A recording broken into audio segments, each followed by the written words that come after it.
બોલો શ્રી કૃષ્ણ કનૈયા લાલ કી જય। દ્વારિકાધીશ કી જય।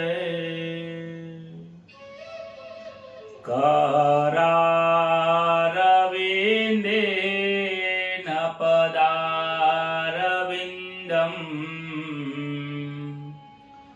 मोखारविन्दे विनवेशयन्तम्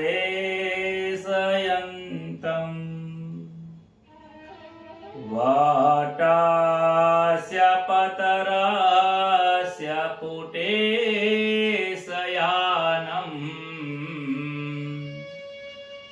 बालं मुकुन्दं मनसा स्मरामि।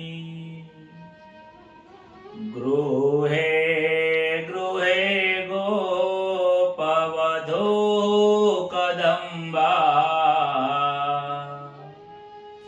सर्वे मिलित्वा समवाप्य योग्यम् पुण्यानि नामानि यतन्ति नित्यम् गोविन्द दामोदर माधवेति गोविन्द दामोदर माधवेति। सच्चिदानन्दरूपाय विश्वत्पत्यादिहेतवे तापत्रय विनाशाय श्रीकृष्णाय वयं नुमः। प्रथम नमो गुरुदेवने लरि लरि लागो पाय मात पिता ने वंदन करो राखो चरण निमान। हे जी हरि गुरु संत सो पधारजो कथा कहो मम मते अनुसार प्रेम स्वरूप परमात्मानी सुनो भागवत महापुराण।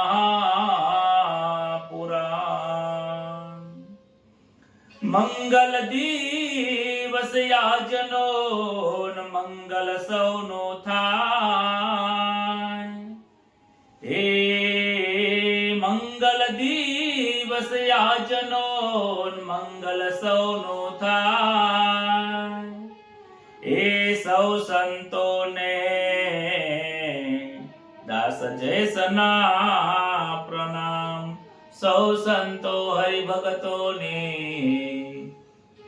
दास जैसना प्रणाम। श्री गणेशाय नमः। श्री परमात्मने नमः।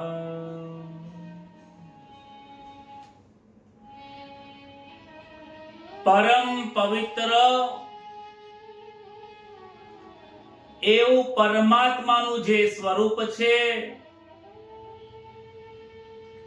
એ સત્ય સ્વરૂપ છે। પરમ પવિત્ર એવું પરમાત્માનું જે સ્વરૂપ છે એ જ્ઞાન સ્વરૂપ છે અને એ જ આનંદ સ્વરૂપ છે। સત ચિત અને આનંદ સ્વરૂપ એવું જે પરમાત્માનું નામ છે, પરમાત્માનું સ્વરૂપ છે, આ સ્વરૂપનું જે જીવાત્મા ચિંતન કરે છે એ પોતાના જીવનમાં ભગવાનની પ્રાપ્તિ કરે છે, અલૌકિક વસ્તુની પ્રાપ્તિ કરે છે, નિર્ગુણ બ્રહ્મની પ્રાપ્તિ કરે છે। કારણ કે ભગવાન પ્રેમ સ્વરૂપ છે, ભગવાન એ આનંદ સ્વરૂપ છે, પ્રેમ સ્વરૂપ છે, પ્રેમની મૂર્તિ છે। અને સંતોની અંદર, સાચા ભક્તોની અંદર પણ પ્રેમ રહેલો છે. આજે પ્રેમ વગર કોઈને ચાલતું નથી. એક એક જીવાત્માને પ્રેમની જરૂર પડે છે. આ સંસારમાં જ્યારથી જન્મ લે છે ત્યારથી માનું વાત્સલ્ય પ્રેમ પ્રાપ્ત થાય છે. ત્યાંથી મોટો થાય છે એટલે મિત્રનો પ્રેમ લે છે. એના પછી મોટો થાય ત્યારે લગ્ન કરે છે, પત્ની સાથે પ્રેમ થાય છે. ત્યારબાદ પૈસાથી, ધંધાથી અનેક લોકો સાથે કરે છે. અને જો જીવનમાં કોઈનો પ્રેમ ના મળે ને તો કૂતરા કે પશુઓ જોડે, બિલાડી જોડે પ્રેમ કરે છે. આ મનુષ્ય પ્રેમ કર્યા વગર આ સંસારમાં રહી શકતો નથી. પ્રેમ તો દુર્જનો પણ કરે છે અને સજ્જનો પણ કરે છે. સંસારમાં રહેવા વાળા પણ પ્રેમ કરે છે અને ભગવાનને પ્રાપ્તિ કરીને જે પરમ વૈભવના શિખરે પહોંચ્યા છે એ પણ પ્રેમનો જ રસ્તો અપનાવે છે. પણ પ્રેમ કોને કહેવાય આ જગતના લોકો સમજતા નથી. પ્રેમનો શુદ્ધ વ્યાખ્યા શ્રીમદ ભાગવત મહાપુરાણની કથા સમજાવે છે. ભગવાનની પ્રાપ્તિ કરવા માટે, ઈશ્વરના દર્શન કરવા માટે પ્રેમ વિનાનો બીજો કોઈ માર્ગ જ નથી. જે પ્રેમના રસ્તે ચાલે છે એને જ ભગવાનની દર્શન થાય છે. તો જગતના લોકો જે પ્રેમ કરે છે એનાથી ઈશ્વર નથી મળતા. એનું કારણ છે કે જગતના પ્રેમમાં મોહ રહેલો છે. જગતના પ્રેમની અંદર આશા, તૃષ્ણા રહેલી છે. એમાં મારું મારું રહેલું છે. જગતના લોકો પ્રેમ કરતા નથી પરંતુ પ્રેમની લાલચ રાખે છે. અરે આપવું નથી, પ્રેમ પીરસવો નથી, પણ સામેથી પ્રેમ લેવાની ભાવના રાખે છે. જ્યારે સાચા સંતો પ્રેમની અપેક્ષા રાખતા નથી, એ પ્રેમનું દાન કરે છે. અરે જગતના લોકો પૈસાનું દાન કરે છે, ભોજનનું દાન કરે છે, અનેક રત્નોનું દાન કરે છે, આખા જીવનનું બધું જ દાન કરે છે, પણ આટલો રતિભાર કોઈને પ્રેમ પીરસવો હોય તો એની તાકાત નથી. અને જે સાચા ભક્તો છે એ પ્રેમને સદાય દાન કરતા રહેતા હોય છે. પ્રેમ એક એવું સ્વરૂપનું મોતી છે જે શુદ્ધ પ્રેમ છે, જે પ્રેમમાં મોહ નથી, જે પ્રેમ નિર્દોષ છે, જે પ્રેમની અંદર ત્યાગની જ ભાવના છે, જે પ્રેમ નિર્દોષ છે, જેમાં કોઈ મર નથી, એને પ્રેમ કહેવાય છે. અને એ જ પરમાત્માનું સ્વરૂપ છે. પ્રેમમાં ક્યારેય દુઃખ હોતું નથી, પ્રેમમાં માગણી હોતી નથી, પ્રેમમાં કામ હોતો નથી, પ્રેમની અંદર કોઈ દુર્ગુણો હોતા નથી. જેમ નદીમાં ચાલતું વહેનું ઝરણું હોય છે, એ નદીમાં જે વહેતું જળ હોય અને એ પથ્થરોની અંદર જે જળ જતું હોય અને એમાંથી તમે હાથને ખોબો ધરો ને, ભલે એ જમીન ઉપર ચાલે છે પરંતુ એ કંચન જેવું હોય છે. એમાં આટલું પણ રતિભાર કોઈ મળ હોતો નથી. ઈશ્વરના સ્વરૂપ એ પ્રેમનું સ્વરૂપ છે. ભાગવતમાં ગોપી એ પ્રેમનું સ્વરૂપ છે. ભાગવતમાં 10મો સ્કંદ એ પ્રેમનું સ્વરૂપ છે. કહે છે કે ભાગવતનો 10મો સ્કંદ એ ભાગવતનું હૃદય છે અને એમાં જે ભગવાન ગોપી અને શ્રી કૃષ્ણની જે રાસ લીલાનો જે અધ્યાય છે એ હૃદયના ધબકારા છે. એ ગોપીઓનો પ્રાણ છે. ભાગવતનું એ પ્રાણ છે. આ પ્રેમના સ્વરૂપને આજના જગતના લોકો સમજી ના શકે, કારણ કે એમની સમજવાને સુધી એમની બુદ્ધિ પહોંચતી જ નથી. કારણ કે જે પ્રેમ સ્વરૂપ પરમાત્માનું હોય તો એ સ્વરૂપે તો લોકો કેવી રીતે પહોંચી શકે? સંસારના લોકો સાચા પ્રેમને સમજી શકતા નથી. જે સાચા સંતો થઈ ગયા છે એ લોકો આ ભગવાન ભાગવતનો પાઠ કરીને, ભાગવતને પોતાના હૃદયમાં ઉતારીને ગોપીઓ જેવું જીવન જીવતા હોય છે. એમના હાથમાં સાચા મોતીઓ આવતા હોય છે. જેમ હંસ લોકો હોય છે એ સાચા મોતીઓ નો આહાર કરે છે, અને બીજા પક્ષીઓ જે હોય છે એ વિષ્ટા હોય છે, વિષ્ટાને પોતાના જીવનમાં ઉતારે છે. સંસારના લોકો વિષ્ટા એટલે કે વિષયના સુખમાં ભોગવે છે, માટે એ પ્રેમને પ્રાપ્ત કરી શકતા નથી. પ્રેમ તો એ સાચો મોતી છે. સંસારમાં રહેવા વાળા લોકો એ પ્રેમને જાણી ન શકે.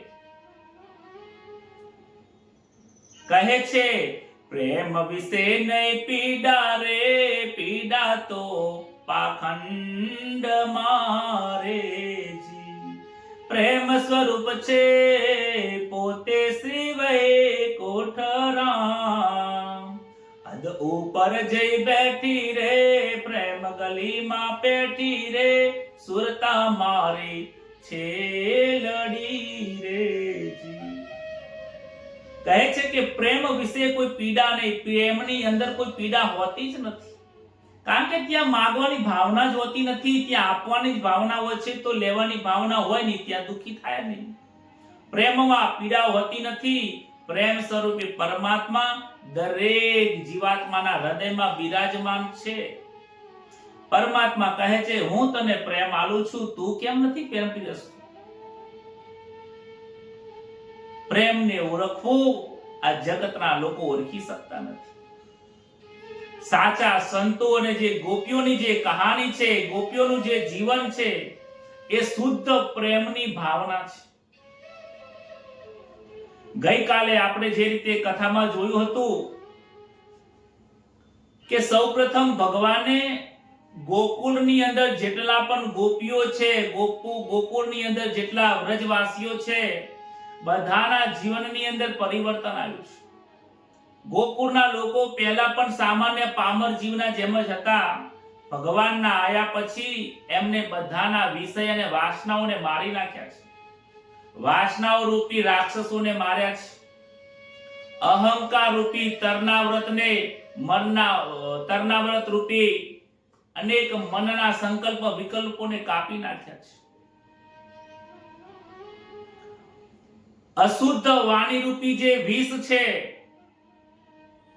જે કાલિયા નાગને પણ નાથી દીધો છે, એનો પણ બોધ આપ્યો છે. ત્યારબાદ ગોવર્ધનની લીલા કરે છે, અને ગોવર્ધનની લીલાની અંદર ભગવાન પોતાના સ્વરૂપની થોડી શક્તિ બતાવે છે. અને જ્યારે લોકોને ખબર પડી કે આ લાલો જેવો તેવો નથી, આ લાલો સાક્ષાત પરબ્રહ્મ પરમાત્માનો અવતાર લાગે છે, આ નારાયણનો સ્વરૂપ છે, એ સ્વરૂપના દર્શન કર્યા પછી એમને વિશ્વાસ દ્રઢ થાય છે. પ્રેમમાં વિશ્વાસ દ્રઢ થાય છે કે આ અમારો લાલો એ લાલો નથી, એ નારાયણ પરમાત્મા છે. ગોપીઓને શ્રી કૃષ્ણને મળવાની આતુરતાનું વર્ણન એ ભાગવતમાં ખૂબ સુંદર રીતે વર્ણન કરવામાં આવ્યું છે. મોરલીનો નાદ એ બ્રહ્મનો નાદ છે. એ બધાને સંભળાતો નથી. જે અધિકારી જીવ હોય છે એને જ મોરલીનો નાદ સંભળાય છે. આગળ જોઈ ગયા કે વેણુનો નાદ સંભળાયો એટલે ગોપીઓ અલગ અલગ વાતો કરે છે. કોઈનું બેચેની થઈ જાય છે, લોકો જે કાર્ય કરે છે એ કાર્ય છૂટી જાય છે. આ મોરલીનો નાદ એવો છે કે પોતાનું સ્વસ્વરૂપ દેહ જે ભાન છે એ ભૂલાવે છે અને સ્વસ્વરૂપની ઓળખાણ કરાવે છે. ગોપીઓ અને કૃષ્ણની જે કથા છે એ સાધારણ સ્ત્રીની કથા નથી. આ ગોપીઓની કથા સાધારણ સ્ત્રીની કથા નથી. જેને ભગવદ પ્રાપ્તિમાં પોતાના દેહને જે જન ભૂલી ગયા છે, પોતાના મનને હરી ચૂક્યા છે, પોતાના દેહ ભાવને, સંસારના કાર્યોને સંપૂર્ણ રીતે લય પામ્યા છે એવા ઉત્તમ ભગવત ભક્તોની આ કથા છે. ગોપીઓને સગા સંબંધીઓ તેમને અટકાવે એવી તાકાત નથી. ગોપીઓનું મન શ્રી કૃષ્ણએ હરી લીધું છે. જેને મન ઈશ્વરને આપી દીધું છે, જેનું મન સદાય ઈશ્વરમાં રમે છે, ઈશ્વર કહે છે હું એની સાથે રમું છું. જેને સંસારમાં રમવું એ ભલે સંસારમાં રમે, વાસનાઓમાં રમવું એ ભલે વાસનાઓમાં રમે, પણ જે મારી સાથે રમે છે ને, કહે છે હું એની સાથે સદાય રમું છું. આ ભગવાનની રમત છે. રાસ લીલાને સમજવું એ આજના લૌકિક લોકોની તાકાત નથી. અરે એમની બુદ્ધિ પણ ત્યાં પહોંચી શકે નહીં. જરા વિચાર કરીએ રાસ લીલાનો મતલબ શું થાય છે. રાસ કેતા રસ છે અને લીલાનો મતલબ થાય છે ક્રિયાઓ, રમત થાય છે. રાસ એટલે કઈ રસ છે? જે ઈશ્વરના ભક્તિનો અદ્ભુત જે રસ અને આનંદ છે, ભગવાનના પ્રેમની ધારાનો જે રસ છે. અને લીલા એટલે એ જે રસ છે, એ રસને પ્રાપ્ત કરીને પરમાત્માની સાથે એમની લીલાઓમાં રમવાનું જે ક્રિયાઓ છે એને રાસ લીલા કીધી છે. જેનું મન સદાય ઈશ્વરમાં રમે છે એ સદાય રાસ લીલા કરે છે. જેને આ સંસારનું ભાન નથી, ભગવાન એનું ભાન રાખે છે, એની સાથે રમવાનું ચાલુ કરે છે, એનું નામ રાસ લીલા છે. સંસારના તમામ સુખોને મનથી ત્યાગ કરીને ઈશ્વર માટે ને મળવાની જેને વ્યાકુળતા ઉત્પન્ન થઈ છે ને, એનું નામ ગોપી છે. એવું ના સમજતા કે જે સ્ત્રીઓ બજારમાં દેખાય છે, શણગાર સજીને આવે છે, માથામાં વેણી લઈને આવે છે ને ગરબે રમવા ચાલુ થાય છે, એ ગોપીઓની આ કથા નથી ભાઈઓ. આ ખૂબ મહાન કથા છે, મહાન ગાથા છે. આ ગાથાને સમજવા માટે પહેલા તો આપણા મનમાંથી અનેક પ્રકારની વાસનાઓને દૂર કરવી પડશે.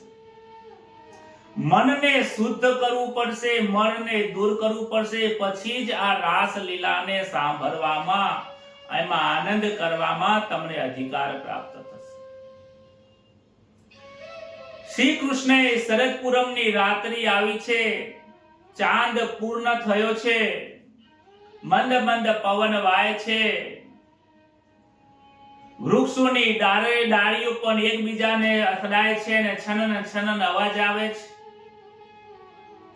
ગોકુળ આખું શાંત થઈ ગયું છે, આખું જગત સૂઈ રહ્યું છે, પરંતુ મારો લાલો શરદ પૂનમની રાત્રે મોરલીનો નાદ વગાડ્યો છે.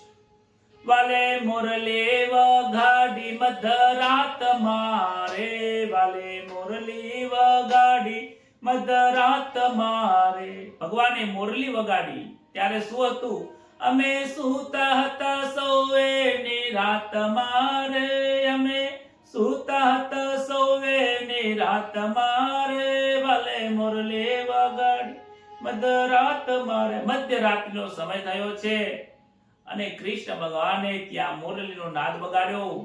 વેણુનો નાદ હતો એ બ્રહ્મનાદ હતો, પરંતુ અહીંયા મોરલી એવી વાગી છે કે વેણુનો નાદ તો સમસ્ત જગતને સંભળાતો હતો, ગાયોને, પ્રાણીઓને બધાને સંભળાતો હતો. પરંતુ શરદ પૂર્ણિમાની રાત્રિનો ભગવાને જે મોરલીનો પરમ વૈભવ સુખનો, પરમ પ્રેમનો, આનંદનો જે નાદ મોરલીનો વાગ્યો છે ને, એ બધાને સંભળાયો નથી.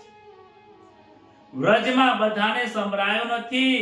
એ નાદ એને જ સંભળાયો છે કે જે લાયક ગોપીઓ હતી, જે અધિકારી હતી, એ અધિકારી જીવને જ એ નાદ સંભળાયો છે. જેમને સર્વસ્વ ઈશ્વરને આપી દીધું છે ને આ નાદ એમને સંભળાયો છે. ગોપીઓને આ નાદ સંભળાયો છે. જેને જેને આ સંભળાયો છે તે તો સ્તબ્ધ થઈ ગયા છે. ઘણા લોકો ઘરની અંદર શરદ પૂનમના અંદર તૈયાર થઈ રહ્યા હતા. ગોપીઓ એક ગોપી તો તૈયાર થતી હતી. શરદ પૂનમની રાત્રિ છે, લાવ હું તૈયાર થાઉં. તૈયાર થતી હતી. તૈયાર થતા થતા આંખની અંદર કાજળ લગાવવાના બદલે એ કુમકુમ લગાવી દે છે. કનૈયાનો આ મુરલીનો નાદ સુનીને પોતે પોતાના શરીરનો ભાન ભૂલી ગઈ છે. એક ગોપી તો જાણે કે પોતાના ઘરે લીંપન કરી રહી હતી કે શરદ પૂનમની રાત છે, સમય છે, ઠંડો મજન સરસ મજાનો મોસમ છે, લાય હું ઘરને લીપી દઉં. એ છાણવાળા હાથ કરીને ઘરમાં લીપતી હતી. ત્યાં તો મુરલીનો નાદ સાંભળતા સાંભળતા એ ગોપી છાણવાળા હાથ ધોવાનું યાદ પણ આવતું નથી. એ છાણવાળા હાથ લઈને દોડી છે. કોઈના હાથમાં દૂધ છે, કોઈના હાથમાં કાજળ છે, કોઈના હાથમાં કંકુવાળા હાથ છે, કોઈના છાણવાળા હાથ છે. કોઈ ઊંઘી હતી, ઊંઘમાં સપનામાં નાદ સંભળાયો છે, ઊંઘમાં નાખી છે, આંખો બંધ કરી નાખી. અરે મારા લાલાનો નાદ સંભળાયો છે. સર્વ સંસારના મનનો ત્યાગ કરી, સંસારના સુખોનો ત્યાગ કરી, પોતાના સ્વધર્મનું પણ ભૂલી ગઈને અનેક વ્યાકુળ થઈને ભગવદ પ્રાપ્તિ કરવા માટે, ઈશ્વરને મળવા માટે એ દોડતી દોડતી આજે અંધારી રાત જંગલમાં આવે છે અને વનમાં આવીને તે કૃષ્ણની પાસે આવે છે.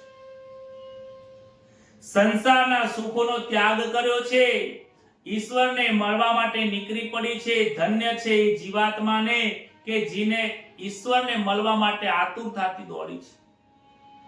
આતુરતા વગર પરમાત્મા ક્યારેય મળતા નથી. જ્યારે ગોપીઓ કૃષ્ણની પાસે આવી છે ને ત્યારે કૃષ્ણ એમનું સ્વાગત કરે છે. અરે મહાભાગી, અરે મહાભાગ્યશાળી સ્ત્રીઓ, આવો આવો, તમારું સ્વાગત છે. સંસ્કૃતમાં કહ્યું છે સ્વાગતમ મહાભાગા. હે મહાભાગ્યશાળી સ્ત્રીઓ, આજે હું તમારું અહીંયા સ્વાગત કરું છું. આટલું મોટું સંબોધન જગતમાં કોઈએ કોઈને આપ્યું નથી. મહાભાગ્યશાળી કહ્યું છે. આજે લોકો પોતાના વ્યક્તિની આગળ લખે છે શ્રીમાન. શ્રીમાન એટલે લક્ષ્મીના પતિ. આજે કોઈ લક્ષ્મીના પતિ બજારમાં દેખાય છે? શ્રી ફક્ત ભગવાનની સાગર જ લાગે છે, બીજે ક્યાંય લાગતો નથી. આજે કોઈના ઘરે પૈસાનું સુખ હોય, ગાડીનું સુખ હોય, બંગલાનું સુખ હોય, મોટો ધંધો હોય ને લોકો એને કહે છે મહાભાગ્યશાળી છે. અરે એ સાનો મહાભાગ્યશાળી છે? મહાભાગ્યશાળી તો અમારી આ ગોપીઓ છે, જે ઈશ્વરને મળવા માટે જાય છે. એ મહાભાગ્યશાળી છે. એનું ભગવાન સ્વાગત કરે છે. શ્રી કૃષ્ણ ગોપીઓને પૂછે છે કે તમે દોડતા દોડતા કેમ આવ્યા છો? તમારો આટલો શ્વાસ કેમ ફૂલાઈ રહ્યો છે? ગોકુળમાં બધા મજામાં તો છે ને? કોઈ આપત્તિ તો નથી આવી ને? બોલો, હું તમારી શું મદદ કરી શકું? બાકી તો આ રાતનો સમય છે. રાતના સમયમાં ઘોર ઘન જંગલમાં સ્ત્રીઓએ આવી રીતે આવવું ના જોઈએ.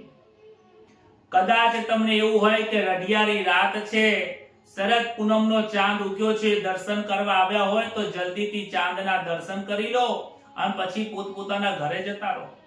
તમારા ઘરે તમારા પતિ, તમારા સાસુ સસરા, તમારા બાળકો તમારી રાહ જોઈને બેઠા છે.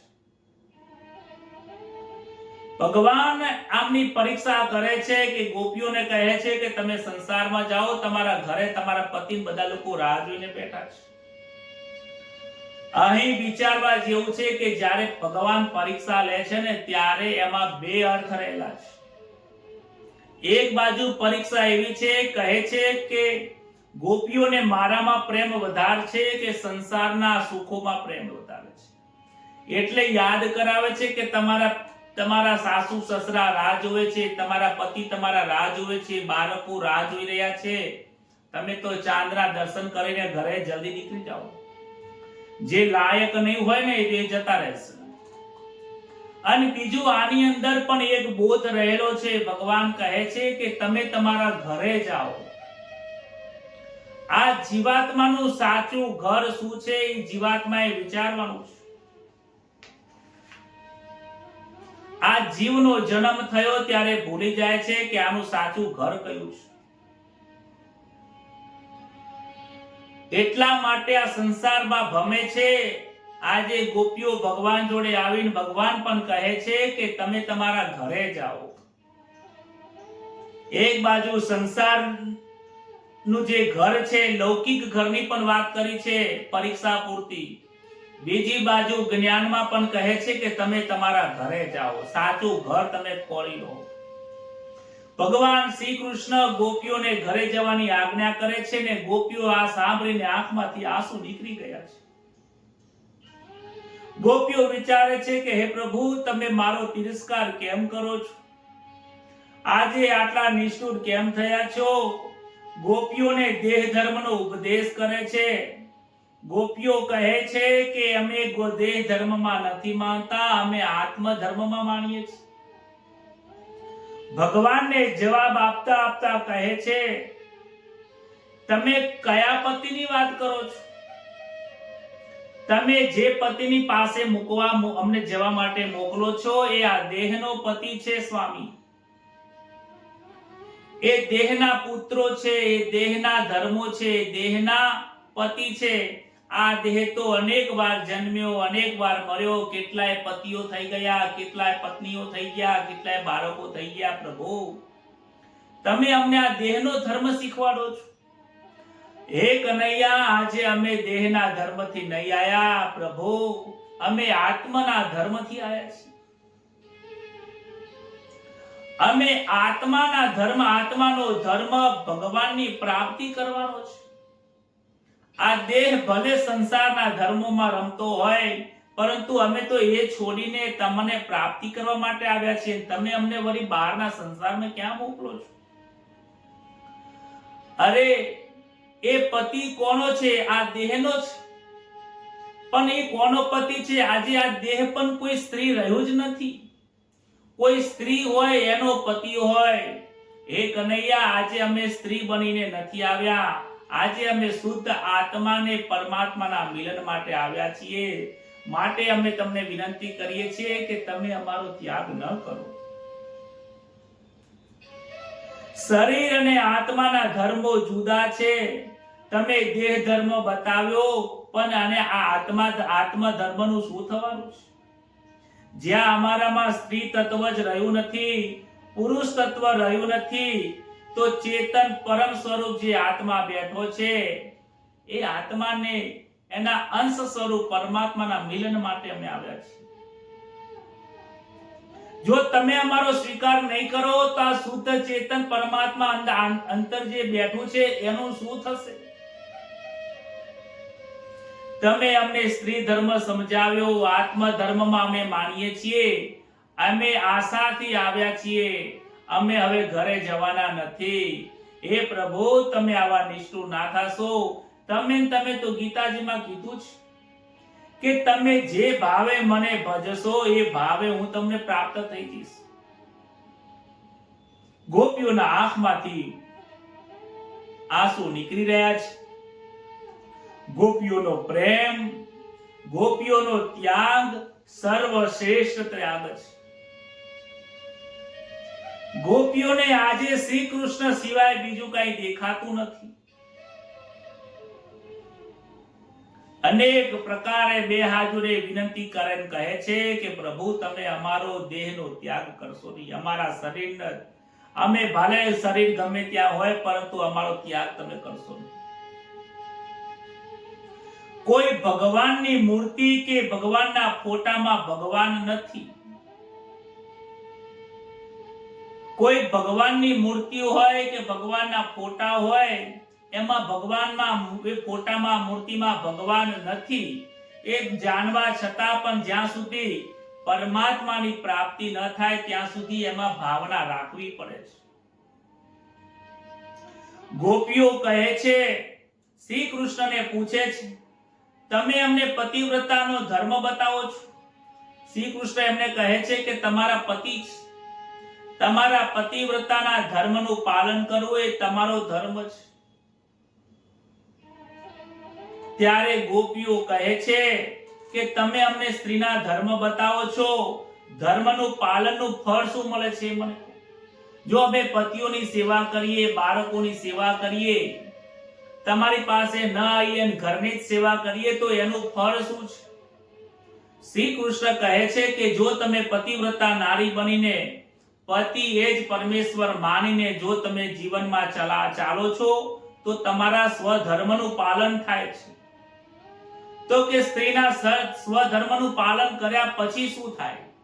કે ત્યારબાદ તમને ભગવદ પ્રાપ્તિ થાય છે, ઈશ્વરની પ્રાપ્તિ થાય છે. ત્યારે ગોપીઓ કહે છે કે અરે કનૈયા, ધર્મની પ્રાપ્તિ, પતિવ્રતા ધર્મની પ્રાપ્તિ, દેહના ધર્મની પ્રાપ્તિ જો ઈશ્વર જ હોય તો ઈશ્વર તો અમારી સામે જ છે. જો સાક્ષાત પરમાત્માના દર્શન જ અમને થતા હોય તો અમે સાધનને શું કામ પકડીએ? પરમાત્માના સ્વરૂપ જે વસ્તુ પ્રાપ્ત થઈ જાય તો પછી સાધનની જરૂર નથી પડતી. અરે કનૈયા, તને ખવડાવવા માટે જ્યારે હું ઘરમાં શીરો બનાવતી હતી ને ત્યારે મારે લોટની જરૂર પડે, ઘીની જરૂર પડે, કડાઈની જરૂર પડે, બધા સામાનો ભેગા કરતી હતી. જ્યારે શીરો બની જતો તને જમાડવા માટે શીરો હું ખવડાવું ને ત્યારે એ સાધનો મારાથી દૂર થઈ જતા હતા, મારે સાધનની જરૂર નથી પડતી. જ્યાં શીરો બની ગયો છે પછી સાધનની ક્યાં જરૂર છે? માટે સુખદેવજી કહે છે, માળા, મંત્ર, જપ, તપ, તીરથ, કથા, વાર્તા, વાંચન, શ્રવણ, મનન આ બધું ત્યાં સુધી જરૂર છે જ્યાં સુધી પરમાત્માની પ્રાપ્તિ નથી થઈ ત્યાં સુધી. આજે સાક્ષાત સ્વરૂપમાં તમે અમારી સામે છો અને તમે પાછા અમને ત્યાં મોકલો છો. ભગવાન શ્રી કૃષ્ણ ગોપીઓની કસોટી કરવાનું ચાલુ રાખે છે. કહે છે કે જો હું તમે મારા સ્વામી માનો છો, તમે બધું સર્વસ્વ મને અર્પણ કરો છો તો હું તમારો સ્વામી છું, તમે મારી દાસીઓ છો. તો દાસે પોતાના સ્વામીના કેવું માનવું જોઈએ, એ એનો ધર્મ છે. તો હું તમને આજે આજ્ઞા કરું છું કે તમે ઘરે જાઓ. આ મારી આજ્ઞા છે. વિચાર કરો કેવું ધર્મ સંકટ આવ્યું છે. ગોપીઓ સર્વનો ત્યાગ કરી ઈશ્વરના શરણે આવ્યા છે. ઈશ્વરની પ્રાપ્તિ કરવા માટે આ જીવ આવ્યો છે ને આજે એ જીવનો એ પરમાત્મા કહે છે કે તમે હવે સંસારમાં જાઓ. કેવી પરીક્ષા છે! જો સંસારમાં જતા રહે તો પણ દુઃખ છે અને અહીંયા ભગવાનની આજ્ઞા ન પાળે તો પણ દુઃખ છે. પરંતુ ગોપીઓ કે આજના જેવા લોકો જેવા નતા. ગોપીઓ કહે છે કે તમે શું વિચારો છો? આજે અમે હાર સ્વીકારવા નથી આયા, ભલે તમારી આજ્ઞા છે પરંતુ અમારો એક પ્રશ્ન છે. હે નાથ, હજારો જન્મોથી રખડીને અમે થાકી ગયા છીએ, ત્યારે આજ તમે અમને પ્રાપ્ત થયા છો. અમે આજે હારવા નથી આયા. આજ સુધી અનેક જન્મોમાં અમે હાર પ્રાપ્ત કરી છે. હે કનૈયા, આજે અમે તમારા શરણે આયા છીએ, તમે અમને પાછું જવાનું કહેશો ને કે તો તમે ના પાડો કે હું તમારી આજ્ઞા નહીં પાડું એવું કહી દઉં. ગોપીઓને દુઃખ થાય છે. કહે છે કે પ્રભુ તમારી આજ્ઞા અમારા શિર ઉપર છે, તમે કહેશો તો અમે જતા રહીશું. ઈશ્વરની આજ્ઞા પાલન કરવી, સ્વામીની આજ્ઞા પાલન કરવી અમારો પ્રથમ ધર્મ છે. કનૈયા, હે પ્રભુ, અમે તમારી આજ્ઞા પાળવા માટે તૈયાર છીએ, પરંતુ તમે અમને એટલું કહી દો કે મન વગર પતિની સેવા થાય કે ના થાય. મન વગર સંસારમાં ઈશ્વર, મન વગર ક્યારે અમારા સાસુ સસરાની કે બાળકોની સેવા કે પતિની સેવા કરી શકીએ કે ના? મન વગર ના થાય. તો કે અમારું મન કનૈયા તમે ચોરી લીધું છે. અમારું મન તમે ચોરી લીધું છે, એ મન તમે અમને પાછું આપી દો તો અમે અબી હાલત અત્યારે જતા રહીશું. તમારી આજ્ઞા પાળવામાં કોઈ વાંધો નથી. અમે જઈએ તો કરી, અમે ત્યાં જઈએ, પરંતુ મન અમારું અહીંયા હોય તો શું મતલબ છે? તમે અમને મન આપી દો, અમારું મન લઈને અમે પાછા જતા રહીશું. કનૈયો કહે છે હું બધું આપી શકું છું, પણ જેને મને મન આપી દીધું છે ને, એ મન પાછું આપવાની તાકાત મારા પણ નથી. જેમ દૂધની અંદર સાકર ભરી જાય છે, દૂધમાં જેમ સાકર ભરી જાય છે, હે ગોપીઓ, એમ તમારું મન મારામાં મળી ગયું છે. હવે હું ચાહું તોય તમને મન પાછું આપી શકતો નથી. ત્યારે ગોપીઓ કહે છે તો પછી મન અમારું પાછું ન આપી શકતા હોય ને, તો સ્વામી તમે અમારા થઈ જાઓ, અમારો સ્વીકાર કરી દો, તમે અમારા થઈ જાઓ. આજે અમે તમારા થવા માટે આવ્યા છીએ. અમે આજે હારવા આવ્યા નથી, તમને પ્રાપ્ત કરવા આવ્યા છીએ. અરે તમે શું જાણો છો અમે કેટલું બધું છોડીને આવ્યા છીએ. એ નાથ, તમને છોડીને જવાની અમને લગારે ઈચ્છા થતી નથી. આજે તો મરશું પણ અહીંયા, જીવશું તો પણ અહીંયા. બીજી ગોપી કહે છે, બીજી એક ગોપી કહે છે, પ્રભુ આટલા કઠોર કેમ થાઓ છો? આટલા કઠોર થશો નહીં. તમે ના પાડો છો કે મન નહીં આપીએ, તો પછી અમે અમારું મન તમે નહીં આપી શકતા. અમે સંસારમાં જવા માંગવાના નથી. આજે જો તમે અમારો સ્વીકાર નહીં કરો તો અમે અમારા અહીંયા પ્રાણ આપી દઈશું. જ્યાં પ્રાણની વાત કરે છે ત્યારે ભગવાનના આંખોમાં આંસુ આવે છે.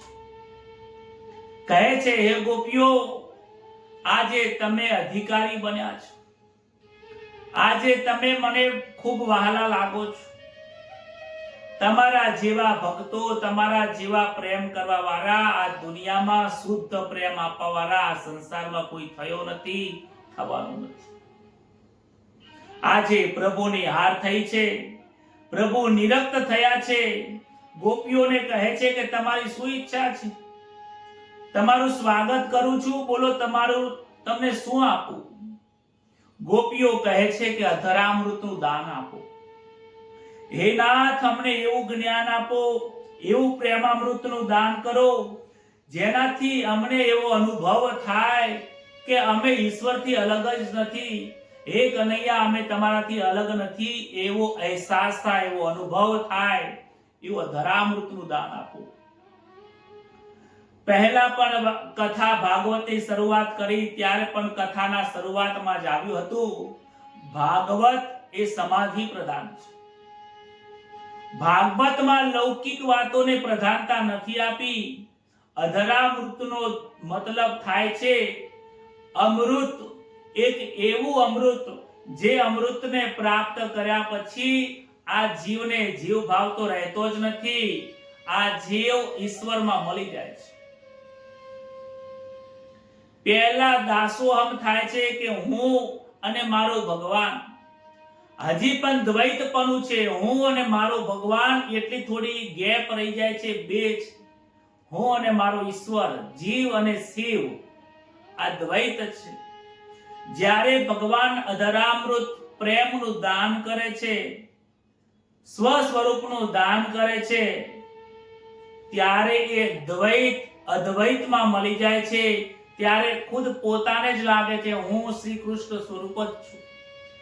હું ગોપી નથી, હું દેહ નથી, બ્રાહ્મણ નથી, જયેશ નથી, મોટો નથી. હું ફક્ત ને ફક્ત ચૈતન્ય સ્વરૂપ, ચિદાનંદ રૂપમ શિવોહમ શિવોહમ. સતત સંયોગ, પરમાત્માની એકતાનું ધ્યાન થાય, એ જ અધરામૃત છે. સતત એક ક્ષણ માટે ઈશ્વરને ન ભૂલવું અને પરમાત્માનો સતત અનુભવ થતો રહેવો, એ જ અધરામૃત છે. પ્રેમની શરૂઆત દ્વૈતમાં થાય છે, પરંતુ સમાપ્તિ સમાધિમાં અદ્વૈતમાં થાય છે. ગોપીઓને સતત સંયોગના અધરામૃતનું દાન માંગે છે. શ્રી કૃષ્ણ કહે છે કે આવું દાન તો તમને આપો, પણ આપવું ન આપવું એ તો મારા હાથની મરજી છે. બોલો હું તમને આ દાન ન આપું તો તમે શું કરશો? ફરીથી પરીક્ષા કરે છે. ગોપીઓ તો જરા કહે છે કે અરે આટલા બધા માન કેમ માંગો છો પ્રભુ? આટલું માન કેમ માંગો છો? તમે આવી રીતે દાન નહીં કરો, અમને પ્રેમામૃત નહીં આલો તો અમે અહીંયા અમારું મસ્તક ફોડીને મરી જઈશું. હે કનૈયા, તમે મને આનંદ અને પ્રેમની ધારા નહીં આપો તો અમારું મસ્તક ફોડીને મરી જઈશું. આજે તો તમારે પ્રેમ આપવો પડશે. અરે કનૈયા, તમારા પ્રેમની અંદર જો અમને મૃત્યુ આવે ને તો પણ વાંધો નથી, એ સારું છે, પરંતુ એમાં એક વાતનું દુઃખ રહી જાય છે. અમે અમારા જાતે મૃત્યુ માંગીએ છતાં પણ મૃત્યુ આવતું નથી. એનું પણ અમે અમારા પ્રાણને ટકાવીને બેઠા છીએ. કનૈયા, તમને ખબર નથી કે તમે જે ના પાડો છો એની અંદર અમારો જે પ્રાણ છે એ અટકી રહ્યો છે. મૃત્યુની ઘડી આવીને ઉભો છે અને અમે અટકાવી રહ્યા છીએ. કારણ કે જો અમારું તમારા શરણમાં મૃત્યુ થઈ જાય ને, અમારો તો ઉદ્ધાર થઈ જશે, પરંતુ જગતના લોકો શું વાત કરશે કે કૃષ્ણ મહાન પરમાત્મા હતા, જેના માટે ગોપીઓએ સર્વસ્વ છોડી દીધું અને એક પ્રેમામૃતની માગણી કરીને કનૈયાએ ના આપ્યું અને એમનું મૃત્યુ લઈ લીધું. તો તમારા પ્રતિષ્ઠા ઉપર દાગ પડશે, કલંક લાગશે. અમારા વિરહના અગ્નિમાં જો અમે શરીરનો ત્યાગ કરીશું તો લોકો તમને શું કહેશે? આવા નિષ્ઠુર ના થશો. તમે આવી વાંસળી વગાડીને તમે જ અમને બોલાવ્યા છે. તમે અમને બોલાવ્યા અને અમે બધું છોડીને આવ્યા અને છેવટે શ્રી કૃષ્ણના સ્મરણ કરતા કરતા અમે જો શરીરનો ત્યાગ કરીએ અને તમારા ઉપર કલંક લાગે, હે કનૈયા, હે પ્રભુ, એ અમારાથી સહન નહીં થતું. ગોપીઓના પ્રેમ ભરા વચનો સાંભળીને આજે ઈશ્વરની હાર થઈ છે. ભગવાનનું હૃદય પીંગળી ગયું છે. કઠોર હૃદય આજે કોમળ થઈ ગયું છે. કનૈયાની આંખમાં અશ્રુની ધારા વહે છે. આ ગોપીઓનો અને ઈશ્વરનો સંવાદ નથી, પણ જીવ અને ઈશ્વરનો સંવાદ છે. આ ગોપી અને ઈશ્વરની કનૈયાની વાતો નથી, આ જીવ અને ઈશ્વરની વાતનો સંવાદ છે. આ સંવાદ દરરોજ થવો જોઈએ આપણા ભજનમાં. જે જીવાત્માને આવો સંવાદ કરતા આવડતું નથી એ પરમાત્માને પ્રાપ્ત કરી શકતો નથી. જેને પોતાના શ્રી કૃષ્ણનો ઈષ્ટદેવનો વિરહની અગ્નિમાં બળતો નથી એ પરમાત્માને પ્રાપ્ત કરી શકતો નથી. જેને ભગવાનને મળવાની આતુરતા થતી નથી, ભગવાનના વિયોગમાં જે મરતો નથી, એને પરમાત્મા પ્રાપ્ત થતા નથી. ભગવાનની હાર થઈ છે, ગોપીઓની જીત થઈ છે, રાસ લીલાનો પ્રારંભ થયો છે. ભગવાને અનેક સ્વરૂપો ધારણ કર્યા છે. ગોપીઓ જેટલી છે એટલા જ શ્રી કૃષ્ણ થયા છે. એક એક ગોપીની જોડે એક એક શ્રી કૃષ્ણ બિરાજમાન છે અને એ મંડળની વચમાં રાસ લીલાની એ ગોપીઓની વચમાં શ્રી કૃષ્ણ અને શ્રી રાધાજી પણ બેઠા છે. ચારે બાજુ અષ્ટ પ્રકૃતિઓ પણ છે. હજારો જન્મોથી વિખૂટો પડેલો આજે આ જીવ ઈશ્વરની સામે સન્મુખ થયો છે. આજે જીવ અને શિવ બે એક થયા છે. પરમ આનંદ થયો છે. આજે આ જીવાત્માને રખડવાનું બંધ થયું છે. અનેક જન્મોના ત્રાસમાંથી મુક્ત થયા છે. જીવ અને ઈશ્વરનું મિલન કોઈ વર્ણન થઈ શકે એવું નથી. મહાત્માઓ તેનો અનુભવ કરી શકે છે. જીવ અને શિવના મિલનનું પરમાનંદનું જે જ્ઞાન છે, પરમ આનંદનું જે પ્રાપ્ત થયું છે ને, એને વર્ણન થઈ શકતું નથી. એટલે શંકર મહારાજે ગાયું છે, અનુભવની આવાને રે અનુભવ વિના વાજની રે જી, શંકર શોધ્યા વિના નહીં આવે હાર. અદ ઉપર જઈ બેઠી રે, પ્રેમ ગલીમાં પેટી રે, સુરતા મારી છે લડી. આ સુખદેવજી મહારાજે વર્ણન કર્યું છે, કારણ કે સુખદેવજી મહારાજે એ પ્રેમના રસનો અનુભવ કર્યો છે. અરે જેને ક્યારે સંસારમાં વિરક્ત થયો જ ના હોય એ કથા શું કરી શકે? મારી પાસે પણ શબ્દો નથી. એ ગોપીઓનો કેવો અનન્ય પ્રેમ હશે જ્યારે પરમાત્માની હાર થઈ હશે. એ ગોપીઓનો કેવો પ્રેમ હશે જ્યારે પરમાત્માના આંખમાંથી આંસુ આવ્યા હશે. એ ગોપીઓનો કેવો પ્રેમ હશે જેને કૃષ્ણની સાથે રમવાનો આનંદ પ્રાપ્ત થયો છે.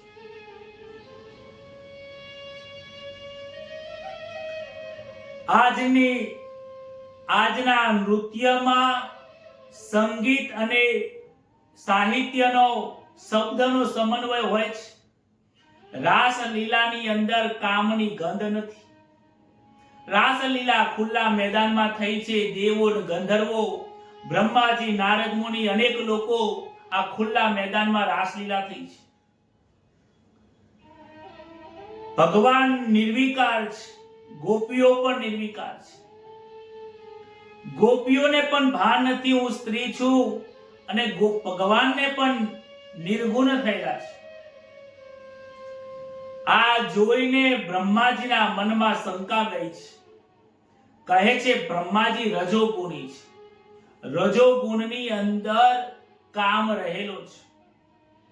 બ્રહ્માજીએ વિચાર કર્યો કે ભગવાન છે, પરમાત્મા છે, આ ગોપીઓ જોડે રાસ રમે છે.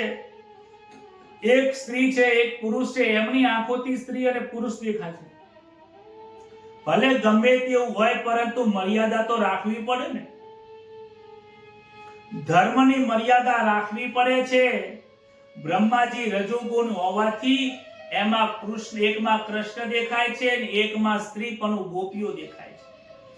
કૃષ્ણએ વિચાર કર્યો કે બ્રહ્મલોકમાંથી બ્રહ્માજીના આંખની અંદર કામ આવ્યો છે. રજોગુણ ઉત્પન્ન થયો છે, એને મારે પાઠ બનાવવો પડશે. ત્યાં તો જેટલા પણ ગોપીઓ હતી, એ ગોપીઓ જેટલું સ્ત્રી સ્વરૂપ જે હતું, દેહ તો સ્ત્રીનો હતો જ, તો એ દેહ હતો એ કૃષ્ણનો થઈ ગયો છે. આ જે જીવ એ આત્મ સ્વરૂપ થઈ ગયું, આત્મા એ પરમાત્મા સ્વરૂપ થઈ ગયું. જેટલી ગોપીઓ રમતી હતી એ ગોપીઓ બધી જ કૃષ્ણ થઈ ગઈ. આજે કૃષ્ણની જોડે રમી રહી છે. રાધા પણ કૃષ્ણ બની ગઈ અને બંને જણા કૃષ્ણ વચમાં રમે છે. ચારે બાજુ પણ કૃષ્ણ રમે છે. બ્રહ્માજી જોવે છે, સબરું કે આ શું કે હમણાં તો સ્ત્રીઓ હતી, પાછી કૃષ્ણ થઈ ગયું. ત્યારે એને સમજાય છે કે ભાઈ મારી ભૂલ થાય છે. આ સ્ત્રીઓ નથી, આ જ કૃષ્ણ છે. આ હૃદયની અંદર, મારા હૃદયમાં, તમારા હૃદયમાં જે બિરાજમાન છે એ પરમાત્મા જ છે. જે સ્ત્રી અને પુરુષ છે એ આ દેહ છે. આ દેહ તો બળી જવાનો છે, દેહ શાશ્વત નથી. એ સમજાવવા માટે બ્રહ્માને કહે છે કે બ્રહ્મા, તમે જે જુઓ છો એ ખોટું જુઓ છો. લૌકિક દ્રષ્ટિથી રાસને ના જુઓ, તમે પરમ અલૌકિક ભાવનાથી જોશો તો આનંદ થશે. ત્યાં તો નારદ મુનિને પણ વિચાર આવ્યો કે હું પુરુષ છું, કદાચ હું પણ જો સ્ત્રી હોત તો મને આ રાસમાં રમવાનો આનંદ મળ્યો, ભગવાનની સાથે રમી શક્યો હોત. પણ શું કરું, હું એને લાયક નથી. ત્યાં તો રાધાજીની દ્રષ્ટિ પડે છે અને ત્યાં બે હાથ જોડીને વંદન કરે છે કે મૈયા, મારે પણ આની અંદર રમવા આવવું છે. મને પણ તમે આજ્ઞા આલો, મારે પણ આ રાસની અંદર આનંદ પરમાત્માનો લેવો છે. ત્યારે કહે છે કે હે નારદજી, રાધાજી કહે છે હે નારદજી, તમારે પણ જો રાસલીલામાં આવવું ને તો તમે રાધા કુંડમાં જાઓ અને તેમાં સ્નાન કરો. તમે પણ મારા જેવા થઈ જશો અને મારા જેવા જે થઈ જશે એ જ કૃષ્ણ જોડે રમી શકશે. નારદ મુનિ રાધા કુંડમાં જાય છે. પોતે પુરુષ હતા અને જેવા અંદર ગયા ત્યાં તો જેવા બહાર આવે એટલે રાધાજી જેવા તૈયાર થઈ ગયા. આજે એમને પણ આનંદ થયો છે. એ પણ રાસલીલાની અંદર રમે છે, ભગવાનની સાથે રમે છે. પરમાનંદ થયો છે. એ આનંદ સ્વરૂપનું વર્ણન થઈ શકાય એવું નથી. નારદજી પણ સ્વ સ્વરૂપમાં સ્થિર થઈ ગયા. શુદ્ધ ભાવે એ પણ રાસલીલામાં પધાર્યા છે. ગોપીઓને જેમ પોતાનું સ્ત્રીપણું ભૂલી ગયા હતા, એમ નારદજી પણ પુરુષ તત્વ પોતાનું ભૂલી ગયા છે. એ પણ ઈશ્વર તત્વના દર્શન કરીને કૃષ્ણની સાથે અંદર રમે છે. નારદજીને પણ અભિમાન હતું કે હું કીર્તન વાળો છું, હું ભગવાનનો ભક્ત છું, હું જ્ઞાની છું, પંડિત છું. એ પણ આજે એમનું જ્ઞાન અભિમાન ઉતરી ગયું છે. દસમ સ્કંદમાં ભાગવત એ હૃદય છે. માનવ જીવનનું છેલ્લું લક્ષ્ય રાસલીલા છે. આ રાસલીલા પ્રાપ્ત કર્યા વગર આ જગતના કોઈ જીવાત્માને ચાલવાનું નથી. નૃત્ય કરવું એ રાસલીલા નથી. ગરબે રમવું એ રાસલીલા નથી. આ સંસારના તમામ રસો નિરસ કરી દેવા, પરમાત્માનો ભક્તિમાં રસ જગાડવો, પરમાત્માની ભક્તિ કરવામાં આતુરતા જાગવી, પરમાત્માના દર્શન કરવાની અંદર હૃદયને બળવું, વિરહની અગ્નિ પ્રગટ થવી અને પરમાત્માના દર્શન થાય ત્યારે રાસલીલા સંપૂર્ણ પ્રક્રિયા પૂરી થાય. આજે ગોપીઓ પોતાના સ્વધર્મને, પોતાનો જે દેહ ધર્મ છે એ ભૂલીને આત્મ ધર્મની અંદર આવી છે. પ્રવૃત્તિ ધર્મ છોડીને નિવૃત્તિ ધર્મને પ્રાપ્ત થયા છે. આજકાલ અશાંતિ જોવા મળે છે. એનું કારણ એક જ છે કે આ જગતમાં ઈશ્વરને ભૂલી ગયો છે. મનુષ્ય મોટો રાજા બને, શ્રીમંત બને, અરે કદાચ બહુ પુણ્ય કરે તો સ્વર્ગનો દેવ થઈ જાય, પરંતુ ત્યાંથી એને શાંતિ મળતી નથી. પરમાત્માની પ્રાપ્તિ નહીં કરે ત્યાં સુધી આ જગતની અંદર આ જીવાત્મા અશાંતિમાં ભટકાયા જ કરવાનું, ભટક્યા કરવાનું છે. શાંતિ અને સુખ પ્રાપ્ત કરવા માટે ઘણા મનુષ્યો સાધન કરે છે. ઘણા મનુષ્યો સાધન કરે છે, મહેનત કરે છે, અને થોડી સાધના કરે, થોડી મહેનત કરે, શુદ્ધિ સિદ્ધિ પ્રાપ્ત થઈ જાય ને તો સિદ્ધિ પ્રાપ્ત થઈ ગયા પછી પ્રસિદ્ધિ કરે છે. મેં ભગવાનના આટલા જપ કર્યા, મેં આટલું મોટું અનુષ્ઠાન કર્યું, મેં આવડું મોટું દાન કર્યું, હું તો છેલ્લા કેટલા 15 વર્ષથી એકાદશીનું વ્રત કરું છું, હું કાંઈક છું, હું સાધુ છું, હું બ્રાહ્મણ છું, હું વક્તા છું, હું કાંઈક જાણું છું, પંડિત છું. ત્યારબાદ બધા લોકો પછી એને પગે લાગવા આવે, પ્રસિદ્ધિ મળે, અનેક ચેલાઓ બનાવી નાખે, અને જે ચેલાઓ એને હાર પહેરાવીને મોટો કરે, પ્રસિદ્ધ કરે, એ જ ચેલાઓ એક દિવસ એને માર ખવડાવે છે. એ પ્રસિદ્ધિ જ એ સાધકને માર આપે છે.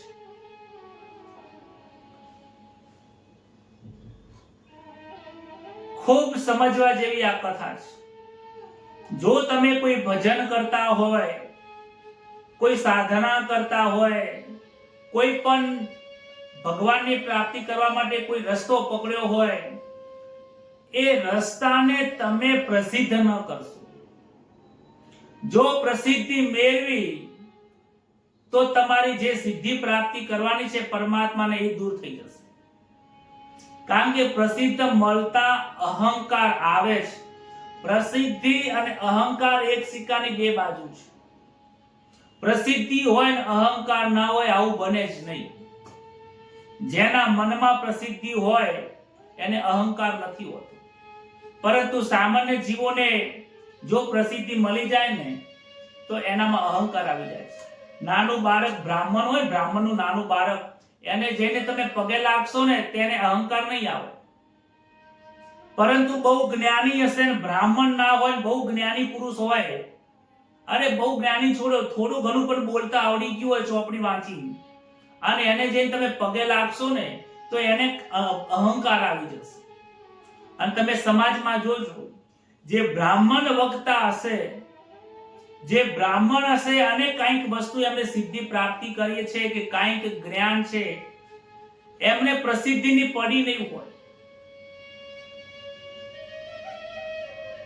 કારણ કે બ્રાહ્મણોને જ્ઞાન ઈશ્વરે જન્મથી આપેલું છે, કારણ કે જ્ઞાન પ્રાપ્ત કરવા માટે તેમનો જન્મ જ થયેલો છે, જ્ઞાનને પીરસવા માટે એમનો મુખ્ય ધર્મ જ છે, એટલે એમને ગમે તેટલી પ્રસિદ્ધિ મળે તો એમને અભિમાન નથી આવતું. ગોપીઓને અહીંયા થોડું મનમાં સૂક્ષ્મ એટલે સૂક્ષ્મમાં સૂક્ષ્મ અભિમાન આવે છે. કહે છે કે આજે અમને પરમાત્માની પ્રાપ્તિ થઈ ગઈ છે. કનૈયા તો ખાલી કહેતો હતો કે તમે જતા રહો, પણ કનૈયાને અમારામાં થોડો ઘણો પ્રેમ છે. આ ગોપીઓને અહંકાર ક્યાંથી આવ્યો એ વિચાર કરવા જેવું છે. કોઈ બહારથી ગોકુળમાંથી અહંકાર નથી આવ્યો, અહંકાર મનમાંથી જ ઉત્પન્ન થયો છે. જે લોકોને અહંકાર પ્રગટ થાય છે એ પોતાનામાં જે સિદ્ધિ મેળવેલી છે એ સિદ્ધિ ઉપર મન દાવો કરે છે, એટલે અહંકાર આવે છે. ગોપીઓને અભિમાન આવ્યું કે કૃષ્ણ ભગવાને અમને માન આપ્યું છે, તેઓએ અમને અપનાવી છે, બાકી એ પણ અમારામાં થોડા ઘણા આસક્ત તો હતા જ. અમારા જેવા જગતમાં ગોપીઓ જેવો લૌકિક ભાવ લૌકિક ભાવ છોડો, કોઈએ ત્યાગ, અમારા જેવો કોઈએ ત્યાગ કર્યો નથી. આવું સૂક્ષ્મ એમનામાં અભિમાન જાગ્યું. જેવું આવું અભિમાન જાગે છે ત્યાં તો શ્રી કૃષ્ણ ભગવાન અંતર ધ્યાન થઈ ગયા છે. અભિમાનને દૂર કરવા આજે શ્રી કૃષ્ણ અદ્રશ્ય થઈ ગયા છે. સમજવા જેવું છે કે ભગવાન અદ્રશ્ય થાય, કહે છે કે આ સર્વત્ર વ્યાપક પરમાત્મા છે, તો પરમાત્મા અદ્રશ્ય ક્યાંથી થાય? પરંતુ અભિમાનનો પડદો આડો આવી ગયો છે, જેના કારણે એ પરમાત્મા જણાતા નથી, દર્શન થતા નથી. ગોપીઓનું ધ્યાન તૂટી ગયું છે. આજે ગોપીઓને હવે પરમાત્મા નથી દેખાતા, જગત દેખાય છે. એ જ કાળું વન દેખાવા માંડ્યું, એ જ પશુ પક્ષીઓ દેખાવા માંડ્યા, એ જ એકબીજાની બધી સ્ત્રીઓ દેખાવા માંડી, રાધાજી દેખાવા માંડ્યા, બધાને અલગ અલગ બધી વસ્તુઓ દેખાવા માંડી. પરમાત્માનું જે સ્વરૂપ દેખાતું હતું એ નીકળી ગયું છે, કારણ કે આગળ અભિમાનનો પડદો આવી ગયો. ગોપીઓની નજર શ્રી કૃષ્ણમાંથી હટી ગઈ અને જગત ઉપર પડી ગઈ, એટલા માટે એ દુખી થાય છે. આ દુઃખનો કોઈ પાર નથી. ગોપીઓ જેવી પરમાત્મામાં વિમુખ થાય છે, પરમાત્મા તેમને દેખાતા નથી. ગોપીઓની ભૂલ થઈ છે. આજે ગોપીઓ કૃષ્ણને બહાર જઈને શોધે છે. ગોપીઓ એકબીજાને જઈને પૂછે છે, ઝાડને જઈને કહે છે, અરે ઝાડને કહે છે, અરે વૃક્ષ, તે મારા કૃષ્ણને જોયા હતા? અરે વૃક્ષોની લતાઓને પૂછે છે, પાંદડાને પૂછે છે કે અરે તે કૃષ્ણને જોયા છે? વિરહમાં ધ્યાનમાં તન્મયતા થાય છે. તન્મયતા થયા પછી જગત ઈશ્વરનું સ્વરૂપ દેખાય છે. ઈશ્વરનો જ્યાં સુધી વિરહ ના થાય ત્યાં સુધી ઈશ્વર જણાતા નથી. અને જ્યારે જગતનું દર્શન થાય છે ત્યાં ઈશ્વરના દર્શન થતા નથી. વ્યાકુળ થયેલી ગોપીઓ લીલાનું ચિંતન કરે છે. શ્રી કૃષ્ણનું ચિંતન કરતા કીર્તન કરતા અનેક ઝાડને પૂછે છે, શ્રી કૃષ્ણના દર્શન થયા છે? આવું ગોતવામાં શોધવામાં ફરીથી મગ્ન થઈ ગયા છે. કહે છે, શ્રી કૃષ્ણ ક્યાં જતા રહ્યા? અમને ક્યાં છોડીને ક્યાં ગયા? ગોપીઓ અને રાધાજીને મનમાં પણ વિચાર આવ્યો છે. રાધાજી કહે છે કૃષ્ણને કે તમે મને તમારા ગભા ઉપર બેસાડો. જ્યારે લાયક બને છે ત્યારે કૃષ્ણને તમે જેવું કહો એવું કરે છે. કૃષ્ણએ આજે ગોપીઓને, રાધાજીને પોતાના ગભા ઉપર બેસાડ્યા અને રાધાજીને પણ મનમાં વિચાર આવ્યો કે કૃષ્ણ પણ મારામાં આસક્ત છે. એમને પણ થોડો સૂક્ષ્મમાં આવ્યો. કૃષ્ણ પણ ત્યાં લીલા કરે છે. રાધાજીને સમજાવવું પડશે. રાધાજી આકાશ ઉપરથી જે કહે છે કે ઉપરની વડ છે એની ઝાડની ડાળી પકડો. રાધાજીએ ડાળી પકડી છે એટલામાં તો શ્રી કૃષ્ણ નીચેથી અદ્રશ્ય થઈ ગયા છે. આ બધું જોઈને કૃષ્ણએ લીલા બતાવવા માટે, જીવને અભિમાન ઉતારવા માટે આ લીલા કરી છે. જ્યાં અભિમાન હોય છે ત્યાં ઈશ્વર હોતા નથી. ઈશ્વર કહે છે કે મારામાં અભિમાન નથી. હું નિર્દોષ છું તો મારો ભક્ત પણ નિર્દોષ હોવો જોઈએ. સોનું હોય સોનું હોય અને સોનામાં દાગીનો બનાવવો હોય તો એની અંદર કાંઈક વસ્તુ ઉમેરવી પડે. 24 કેરેટના સોનામાં કોઈ દાગીનો બનતો નથી. એમાં 5-6 પ્રકારની લોખંડ, ચાંદી, રૂપું અને અલગ અલગ પ્રકારની ધાતુઓ બધી ઉમેરવી પડે. થોડી ઉમેરે એટલે ઘાટમાં આવે છે. એ ઘાટમાં આવ્યો એટલે આ 52 તત્વનો દેહ ઘાટમાં આવ્યો છે. કોઈઓને જૈસ કહે છે, કોઈઓને બ્રાહ્મણ કહે છે, કોઈ આને જ્યોતિષ કહે છે, કોઈ આને અલગ અલગ નામના સ્વરૂપથી દરેકને બોલાવે છે. એ ઘાટમાં આવે છે માટે એ ઘાટના સ્વરૂપને યાદ કરે છે એટલે ઈશ્વર ભૂલી જાય છે. એ સૂક્ષ્મ વાસના છે, પાય છે. એને અભિમાન કહો, વાસના કહો, જે કેવું કહી શકાય. ઈશ્વરથી વિમુખ થઈ ગયો છે. આજે તમને મને પૂછે કે તમે કોણ છો, તો આપણે કહીએ કે હું જ્યોતિષ છું. બીજું કોઈ પૂછે કોણ છે, કે અમે બ્રાહ્મણ છીએ. કથા કરે એટલે તમે કહો કે આ તો વક્તા છે.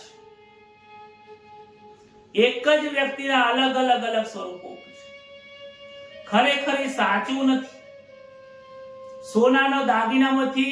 સોનામાંથી દાગીનો બનાવ્યો, એ દાગીનો અલગ થઈ ગયો. એ જ દાગીનામાંથી જ્યારે એ ખરાબ જે વસ્તુઓ છે, જે બીજી વસ્તુ ઉમેરી છે, એ વસ્તુ ઓગાળીને કાઢી નાખવામાં આવે અને એ પાછું શું થઈ જાય છે? શુદ્ધ સ્વરૂપ થઈ જાય છે. ગોપીઓ જ્યારે પરમાત્મા જોડે રાસલીલા રમી રહી હતી ત્યારે શુદ્ધ સ્વરૂપ પરમાત્મા જ હતા. એના સિવાય બીજું કાંઈ નતું. 24 કેરેટ સોનું હતું. જ્યારે થોડો અહંકાર આવ્યો પરમાત્મા દૂર થઈ ગયા. લેસ માત્ર પણ જો થોડો સૂક્ષ્મ અહંકાર હોય તો પરમાત્મા જોડે સાથેનું મિલન થતું નથી. આજે ગોપીઓમાં અહંકાર આવ્યો, પરમાત્મા અદ્રશ્ય થઈ ગયા છે. રાધાજીને બહુ માન આપેલું એટલે એમાં અભિમાન આવેલું. શ્રી કૃષ્ણને શોધતા ગોપીઓ રાધાજી જોડે આવે છે. રાધાજીને મૂર્છિત પડી ગયા છે. રાધાજી કહે છે કે મને અભિમાન આવ્યું, શ્રી કૃષ્ણએ મારો ત્યાગ કર્યો. બધી સખીઓ સાથે મળીને ભગવાનને ગોતવા માટે નીકળ્યા છે, પરંતુ ભગવાન મળતા નથી. કૃષ્ણના વિયોગમાં આમના હવે પ્રાણ અકળાઈ રહ્યા છે. કૃષ્ણના દર્શનની આતુરતા જાગી છે. બે હાથ જોડીને વંદન કરીને ગોપીઓ કહે છે અમે બધું છોડીને આવ્યા, તમે અમારો ત્યાગ કર્યો. એનાથ દર્શન આપો. ગોપીઓને મરણની બીક નથી, નિષ્કામ છે. પોતે મરશે તો શ્રી કૃષ્ણના ચરણમાં મરશે એવી ખાતરી છે. ગોપીઓને કહે છે કે અમને પૂરી ખાતરી છે, અમે મરીશું તો તમારા ચરણમાં જ મરશું. કારણ કે તમારા વિયોગમાં પણ જેનું મૃત્યુ થાય છે ને એ અંતે તમને જ પ્રાપ્ત થાય છે.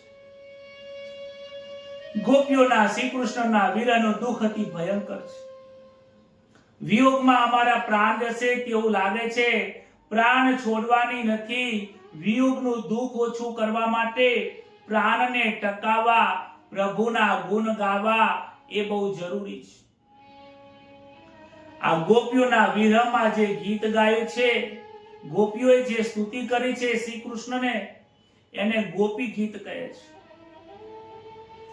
એક ગોપી તો કહે છે કે દયાના નાથ, તમે જીવ માત્ર ઉપર દયા કરો છો. અમે તમારા માટે સર્વનો ત્યાગ કર્યો છે. અમારા માટે તમે આટલા નિષ્ઠુર બનો તે યોગ્ય નથી. કહે છે કે તમને અમારી ગરજ નથી કે શું? આજે અમે તમારા શરણે આવ્યા છીએ. અમારું રક્ષણ કરવું તમારી ફરજ નથી. અમારી લાયકાતનો તમે દુરુપયોગ કરશો નહીં. હે પતિત પાવન, અમે પાપી છીએ પણ તમે તો પતિત પાવન છો. અમે જાણીએ છીએ કે તમે ગોકુળમાં નંદ બાબાના અને યશોદાના પુત્ર નથી. જો તમે દર્શન નહીં આપો તો હું ગોકુળમાં જઈને બધાને કહી દઈશ કે તમે નંદ બાબાના લાલો નથી. આ પરમાત્માનું સ્વરૂપ છે એવું હું કહી દઈશ. ગોપીઓ કહે છે અમારી ભૂલ થઈ છે, અમારામાં અભિમાન આવ્યું છે, આપ અદ્રશ્ય થયા છો, તમે અમે બોલાવ્યા હતા અને ભૂલી જાઓ છો. લાલા હું જાણું છું કે તું માખણ ચોર છે. મેં તા મૈયાને કહ્યું હતું કે આ તમારા લાલાને ચોરી કરવાની આદત પડી છે, એને સમજાવો, એ મોટો થઈને મોટી ચોરી કરશે. પણ ખરેખર એ વાત સાચી પડી. તું બાળપણમાં માખણની ચોરી કરતો હતો અને આજે અમારા મનની ચોરી કરીને ગયો છે. અમારા મનની જ્યારથી તે ચોરી કરી છે ત્યારથી અમારે તારા વગર ચાલતું નથી. હે કનૈયા, અમારી આંખો તારા દર્શન કરવા માટે તરવરી રહી છે. હે કનૈયા, હૃદયના પ્રાણ હવે અટકી રહ્યા છે, ધબકારા વધી રહ્યા છે, તું ક્યાં છે?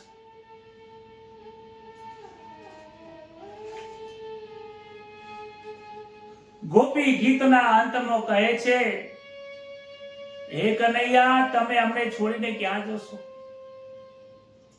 હે કનૈયા, તમે દર્શન આપો, દર્શન આપો. આજે ગોપીઓના રાધાજીના આંખમાંથી વીરના આંસુ રડી રહ્યા છે. ગોપીઓને થોડો આનંદ કરવા માટે, થોડી પરીક્ષા કરવા માટે અને એમનો અભિમાન ઉતારવા માટે ભગવાન અદ્રશ્ય થયા હતા. ત્યાં તો ગોપી ગીત પૂર્ણ થયું અને ખૂબ અંતરની વેદનાથી ભગવાનને બોલાવ્યા અને પોતાના કીર્તનમાં, સ્તુતિમાં જ્યારે પોતાનું ફરીથી દેહભાન ભૂલી ગયા અને એમનું મન, બુદ્ધિ, ચિત્ત ને અહંકાર સર્વ પરમાત્મામાં લીન થઈ ગયા, ત્યારે પરમાત્મા ફરીથી પ્રગટ થયા છે. પ્રભુ કહે છે કે મેં આનંદ કરવા માટે, મેં થોડો વિનોદ કરવા માટે તમારાથી ગયો હતો, તમારું અભિમાન ઉતારવા માટે ગયો હતો. હું જાણું છું તમે બહુ રડ્યા છો, તમારો પ્રેમ બહુ શુદ્ધ છે. ભગવાનના આવા વચન સાંભળી, શ્રી કૃષ્ણને વચન સાંભળી ગોપીઓને આનંદ થયો છે. શ્રી કૃષ્ણ ગોપીઓને કહે છે કે હું તમારો જન્મો જન્મનો ઋણી છું, તમારા પ્રેમનો બદલો હું આપી શકું તેમ નથી. રામા અવતારમાં હનુમાનજીનો ઋણી રહ્યા હતા. હનુમાનજીને કહે છે કે હે હનુમાનજી, હું તમારો ઋણી છું. અને કૃષ્ણ અવતારમાં ગોપીઓને કહે છે, ગોપીઓ કે તમે મને જે પ્રેમ આપ્યો છે એ હું ઋણી છું. ગોકુળની લીલા, વૃંદાવનની લીલા આ પ્રમાણે પ્રેમની લીલા કરી છે. સર્વને આનંદ થયો છે, જય જયકાર થયો છે અને જે ગોપીઓ આવી હતી એ પ્રભુના અંદર લય પામી જાય છે. શરીરને સુંદર રાખવાથી, દેહને સુંદર રાખવાથી, દેહને લાલન પાલન કરવાથી પરમાત્માની પ્રાપ્તિ થતી નથી. આ સુંદર કરવાથી આ સુંદર વર પ્રાપ્ત થવાનું નથી.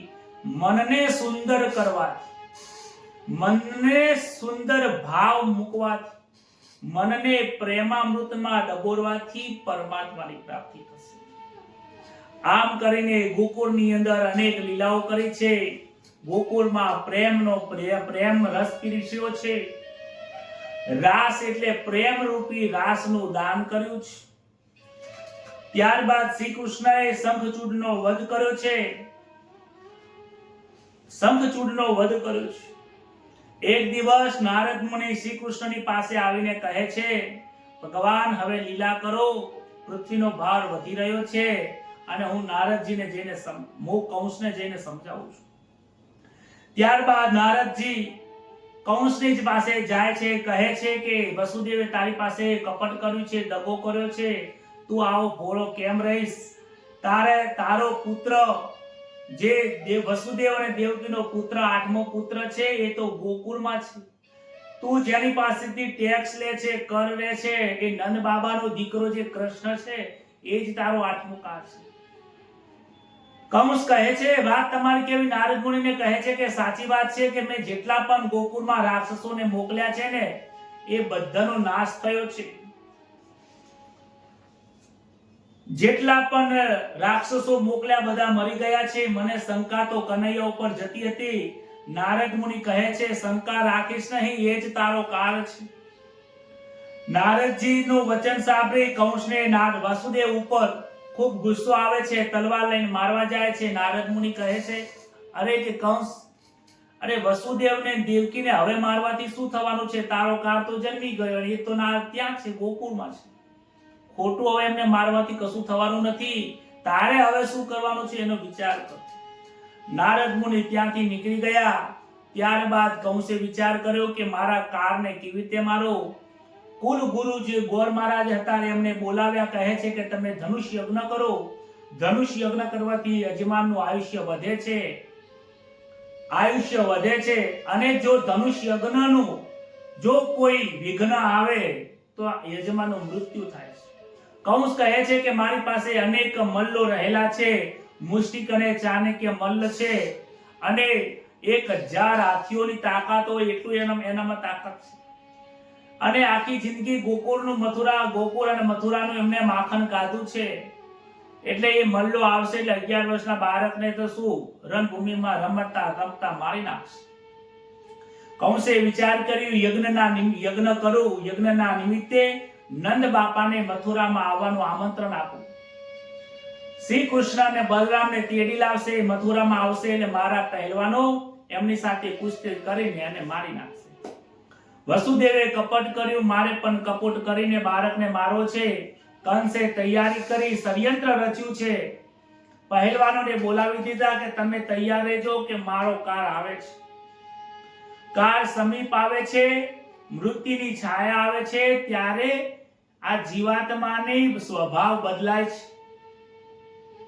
કંસ વિચાર કરે છે કે નંદ બાબાને મારે આમંત્રણ આપવા મોકલવા છે, પણ નંદ બાબા આમંત્રણ મોકલાવો અને નંદ બાબા મારું આમંત્રણ સ્વીકારે એવા કોઈ મુખ્ય વ્યક્તિને મોકલું તો નંદ બાબા કોની વાત માનશે? ત્યારે એમની નજર વૃદ્ધ એક વ્યક્તિ અક્રૂરજી ઉપર પડે છે. અક્રૂરજી ની વાત મને લાગે છે કે નંદ બાબા માની જશે, અને એ ઉંમર લાયક છે તો એમના અનુભવથી સારી રીતે સમજાવશે. અને મારો સોનાનો રથ લઈને જશે તો નંદ બાબાને થોડો આનંદ થશે કે મારા માટે કે સોનાનો રથ મોકલાવ્યો છે.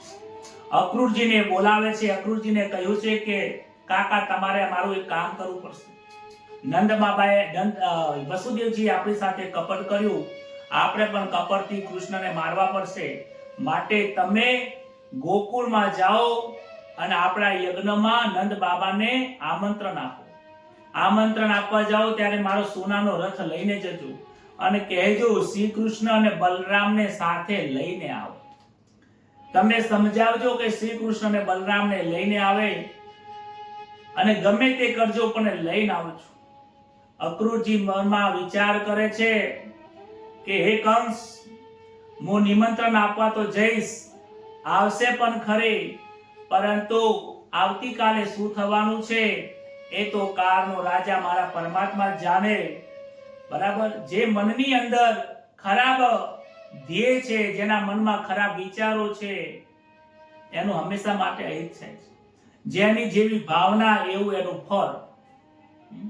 આ શબ્દ બોલવાનો નથી, પણ ખરેખર ઈશ્વરના દરબારનો આ કાનૂન છે. જેના મનમાં જેવી ભાવના હોય છે એ ભાવના પ્રમાણે એનું ફળ અવશ્ય મળે છે. અક્રૂરજી એના કહે છે મનુષ્યના હાથની વાત નથી, સફળ થવું ન થવું ઈશ્વરને આધીન છે. પ્રારબ્ધ હશે એવું તમારું થશે. અક્રૂરજી ઘરે આવ્યા. રાત્રે નિંદ્રા આવતી નથી. રાત ક્યારે પૂરી થાય ને આવતીકાલે હું તૈયાર થઈને જાઉં ને શ્રી કૃષ્ણ દર્શન કરું. પ્રાતઃકાળ થયો. અક્રૂરજી સ્નાન કરી સંધ્યા કરીને પરવાર્યા છે. કંસનો રથ લીધો છે. કંસે પોતાના ખાસ રથમાં અક્રૂરજીને કહ્યું છે કે તમે શ્રી કૃષ્ણને લાવવાનું ભૂલતા નહીં. શ્રી કૃષ્ણ અને બલરામને લઈને આવજો. અક્રૂરજી શ્રી કૃષ્ણના ભક્ત હતા. એમણે પણ શ્રી કૃષ્ણ વિશે ઘણું બધું સાંભળ્યું હતું, પરંતુ કંસની જોડે રહેતા હતા માટે એ પોતાના પ્રેમને ભાવને બાહ્ય રીતે પ્રગટ નતા કરી શકતા. આજે ગોકુળમાં નીકળ્યા છે, મનમાં વિચાર કરે છે મારા જેવો પાપી, મારા જેવો અધમ શ્રી કૃષ્ણ મને સ્વીકારશે. અક્રૂરજીને શુભ શકન થવા લાગ્યા છે. વાછરડા મળ્યા છે, શકુન સારા થયા છે. સાયમ કહે છે કે હું સવારે નીકળીશ ત્યારે હું ગોકુળ સાંજે પહોંચીશ, સાયંકાળે ગોકુળ પહોંચીશ. સાંજના સમયે શ્રી કૃષ્ણ ગૌશાળા પધાર્યા હશે, ગાયો દોવાની તૈયારીમાં હશે, બાલ ગોપાળો પણ ત્યાં હશે અને ત્યાં રમત પણ રમતા હશે. ત્યારે હું ત્યાં ગોવાળિયાઓ જોડે જઈને અને શ્રી કૃષ્ણને જઈને હું દંડવત નમસ્કાર કરીશ અને કનૈયો મને પોતાની જાતેથી ઊભો કરશે તો જ હું ઊભો થઈશ. આંખોમાં અશ્રુની ધારા નીકળે છે, કહે છે મારા જેવો અધમ, મારા જેવો પાપી અને કંસના જેવા ખરાબ ભાવના લઈને હું અહીંયાથી નીકળ્યો છું.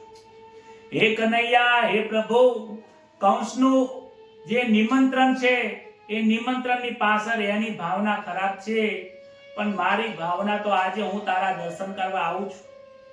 એમ કરતા કરતા આગળ જાય છે. આગળ જતા ગોકુળ આવ્યો, ગામનું ગોદરું આવ્યું. ત્યાં તો કનૈયાના ગૌશાળાની આજુબાજુમાં કનૈયાના પગના ચિહ્નો જોવે છે. ચિહ્નો જોઈને અક્રૂરજીનું હૃદય ભરાયું છે. કહે છે કે આ મારા કૃષ્ણ આ રજની અંદર ચાલેલા છે. જ્યાં મારા કૃષ્ણ ચાલતા હોય, જ્યાં મારા કૃષ્ણ રહેતા હોય ત્યાં રથમાં બેસીને ન જવાય. એ વ્રજની રજમાં, વૃંદાવનની રજમાં એ આરોટે છે. આરોટતા એમને ભાન રહેતું નથી હું શું કરું છું. એમ કરતા કરતા આગળ જાય છે. આગળ ગૌશાળા આવી. ગૌશાળામાં દૂરથી જોવે છે તો ત્યાં તો શ્રી કૃષ્ણ ગાયોને ચાર ચરાવી રહ્યા છે. દોડતા ત્યાં તો જાય છે. શ્રી કૃષ્ણના ચરણમાં દંડવત નમસ્કાર કર્યા છે. પ્રભુ પ્રભુ મને શરણાગતિ આપો, શરણાગતિ આપો. કનૈયાને પણ આનંદ થયો છે કે એક જીવ પરમાત્માને મળવા આવ્યો છે. કહે છે કે ઊભા થાઓ, પરંતુ અક્રૂરજી ઊભા થતા નથી. કહે છે અક્રૂરજી તમે ઊભા થાઓ. અક્રૂરજી વિચારે છે મને અક્રૂરજી કઈને બોલાવે છે, મારે ઊભો નથી થવું. મને પ્રેમથી કાકા કઈને બોલાવે તો ઊભું થવું. કનૈયો જાણી ગયો કે આ પ્રેમનો ભૂખ્યો છે. કહે છે કાકા, ઓ કાકા ઊભા થાઓ. એમ કઈ હાથ પકડીને ઊભા કરે છે. હૃદય ઉપર આલિંગન આપે છે. આનંદ થાય છે કે પ્રભુ હું તમને લેવા આવ્યો છું. કહે છે કનૈયા તમે મારા માથા ઉપર હાથ મૂકો. અક્રૂરજીના માથા ઉપર હાથ મૂક્યો છે. અક્રૂરજીને પણ શંખ ચક્ર ગદા પદ્મ ધારણ કરેલા એવા શ્રી કૃષ્ણ ભગવાનનો અનુભવ થયો છે. પ્રેમના દર્શન થયા છે, આનંદ થયું છે. ત્યારબાદ સર્વની સાથે એ ગામની અંદર પ્રયાણ કર્યું. આજની કથા પરમાત્માના પ્રેમમાં ડૂબવાની કથા હતી. આજની કથા પરમાત્માના પ્રેમના રસને પ્રાપ્ત કરવાની કથા હતી. આજની કથા ઈશ્વરના પ્રેમના સાથે રાસલીલા રમવાની કથા છે. આજની કથા આપણા જીવનને, આ જીવાત્મા છે એને પરમાત્માને મળવાની શુદ્ધ ભાવનાની આ કથા છે. આવો ગોપીઓને જે શ્રી કૃષ્ણનો પ્રેમ સ્વરૂપનો શુદ્ધ આનંદનો જે રાસલીલાનો અદ્ભુત આનંદ પ્રાપ્ત થયો હતો, આપણને એ આનંદ પ્રાપ્ત થાય અને એ રાસલીલાને આપણે પણ એક ભાગ સ્વરૂપ બનીએ. આવો હરિનું નામ લઈને રાસલીલાનો આપણે આનંદ લઈએ.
કૃષ્ણ કનૈયા લાલ કી જય, દ્વારિકાધીશ કી જય, નમઃ પાર્વતી પતये હર હર મહાદેવ।